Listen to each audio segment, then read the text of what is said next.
নবীগঞ্জ প্রবাসী কল্যাণ সমিতি ওল্ডহামের উদ্যোগে নবগঠিত কমিটির পরিচিতি সভার আয়োজন করা হয় ওল্ডহামের ওবিএ মিলেনিয়াম সেন্টারে।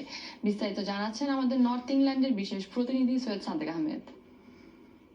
নবীগঞ্জ প্রবাসী কল্যাণ সমিতি ওল্ডহামের উদ্যোগে নবগঠিত কমিটির পরিচিতি সভার আয়োজন করা হয় ওল্ডহামের ওবিএ মিলেনিয়াম সেন্টারে।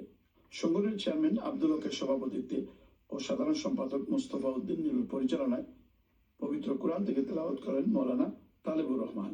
বক্তব্য রাখেন প্রধান উপদেষ্টা হাজি আব্দুল হাই, অ্যাডভোকেট আলী নওয়াজ, আলহাজ রেসুমিয়া, সাবেক চেয়ারম্যান শাহজামান, শাহ আলিয়াদার, মালেক উদ্দিন ও মিজানুর রহমান খান। সভা শুরুতেই নতুন কমিটির সকল সদস্যদের পরিচয় করিয়ে দেওয়া হয়। এতে আব্দুল হককে চেয়ারম্যান, মোস্তফা উদ্দিন নীলুকে সাধারণ সম্পাদক ও আব্দুল আজিজকে ট্রেজারার করে পূর্ণাঙ্গ কমিটি ঘোষণা করা হয়। আগামীতে সংগঠনকে শক্তিশালী করতে সবাইকে ঐক্যবদ্ধ হয়ে কাজ করার আহ্বান জানিয়েছেন বক্তারা।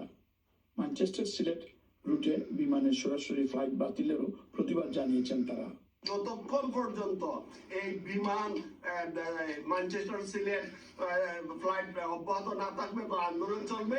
এবং সরকারের কাছে আবারও দাবি যাচ্ছি, শুধু বিমান নয়, আমরা চাই সিলেটকে একটা আন্তর্জাতিক বিমানবন্দরের রুট দিয়ে যত তাড়াতাড়ি সম্ভব অন্যান্য দেশে নিয়ে আল্লাহ নামার শুরু করে দেওয়া। ধন্যবাদ। 3 লক্ষ বাংলাদেশি এখানে বাস করে তাদের দাবি সিলেট বিমানবন্দরকে পূর্ণাঙ্গ বিমানবন্দর বানাইয়া ম্যানচেস্টার টু সিলেট এই ফ্লাইটটা আবার পুনরায় তারা জানি। এটা আমরা জানি যে বিমান সাধারণত অন্য এলাকা থেকে আরো দাম এক্সপেন্সিভ, তারপরে আমরা যাইতে আছি খালি সুবিধাটা লাগে। যদি মানে লস হইতো তাহলে আমরা বুঝতে পারতাম তাহলে লস লাগে মানে বন্ধ করা।